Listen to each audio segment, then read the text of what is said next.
আপনি যদি বড় সাফল্য অর্জন করতে চান তাহলে আপনাকে কঠোর পরিশ্রম করতে হবে ও সঠিক সময়ে সঠিক সিদ্ধান্ত নিতে হবে। জেনে রাখুন, পরিশ্রম না করলে কোনো কাজেই সাফল্য পাওয়া যায় না। এখনকার ব্যস্ত দিনে বেশিরভাগ মানুষই অর্থ রোজগারের পেছনে সারাদিন ছুটতে থাকেন, কিন্তু তারপরেও বেশিরভাগ মানুষই কাঙ্ক্ষিত সুখ ও সাফল্য লাভ করতে পারেন না। সাফল্য পেতে তখন অনেকেই ভুল পথ অবলম্বন করে, কিন্তু কখনোই এই ভুল করা উচিত নয়। যারা সঠিক পথে থেকে পরিশ্রম করেন ও সঠিক সিদ্ধান্ত নেন তাদের প্রতি প্রীত হন মা লক্ষ্মী। জীবনে বড় কোনো কাজ করতে চাইলে আপনি কোন পজিশনে আছেন সেদিকে দেখলে চলবে না। বড় সাফল্য পাওয়ার জন্য ছোট ছোট কাজ করে সেই লক্ষ্যের দিকে এগোতে হবে। যারা পরিশ্রমী, ডিসিপ্লিন মেনে চলেন এবং নিজের কাজ সম্পূর্ণ মন দিয়ে করেন তাদের কখনোই খালি হাতে ফেরান না মা লক্ষ্মী। সাফল্য হলো একটা সফর, এটা কোনো লক্ষ্য নয়। আমরা অনেকেই মনে করি যে এই স্থানে পৌঁছানোই জীবনের চূড়ান্ত লক্ষ্য, বা এত টাকা উপার্জন করলেই মোক্ষ লাভ হবে।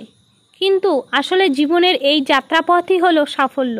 এই যাত্রাপথকে সুন্দর ও মসৃণ রাখুন, তাহলেই আপনি জীবনে সফল হবেন। না হলে লক্ষ্যের পিছনে ছুটতে ছুটতে কবে জীবনের শেষ দিনে এসে যাবে জানতেও পারবেন না। হঠাৎ একদিন দেখবেন জীবনের শেষ, কিন্তু লক্ষ্য এখনো অনেক দূরে। তাই জীবনের যাত্রাপথকে সুন্দর করে তোলাই হলো আসল সাফল্য।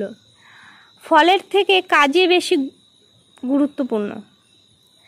গীতায় শ্রীকৃষ্ণ বলেছেন যে কর্ম করে যাও, ফলের আশা করো না। কারণ আপনি কি ফল লাভ করছেন তার থেকে অনেক বেশি গুরুত্বপূর্ণ হলো আপনি কি কাজ করছেন। ফলের কথা চিন্তা না করে কাজ করে যাওয়াই হলো আসল সাফল্য, আসল ক্ষমতা। সাফল্য ধরে রাখতে হলে নিজেকে বদল করা জরুরি। সাফল্য লাভ সুখ পাওয়ার চাবিকাঠি নয়, বরং সুখী হলো সাফল্য লাভ করার উপায়।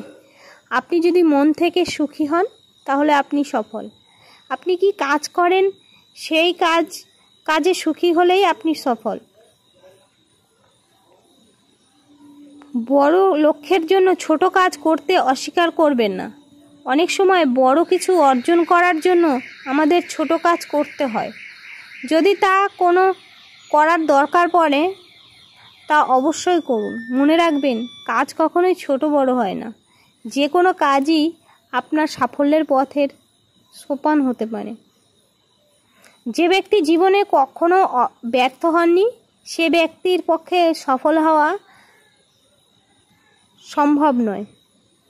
কারণ ব্যর্থতা আমাদের শিক্ষা দেয়, এই শিক্ষাই আমাদের সাফল্যের পথে এগিয়ে নিয়ে যায়। একবার ব্যর্থ হবেন, বারবার ব্যর্থ হবেন, তারপর আপনি সফল হওয়ার রাস্তা ঠিক খুঁজে পাবেন। জীবনে কষ্ট পেতে পেতেই আমাদের চরিত্র গঠন হয়। তাই কষ্ট থেকে পালাবেন না, তার মোকাবেলা করুন।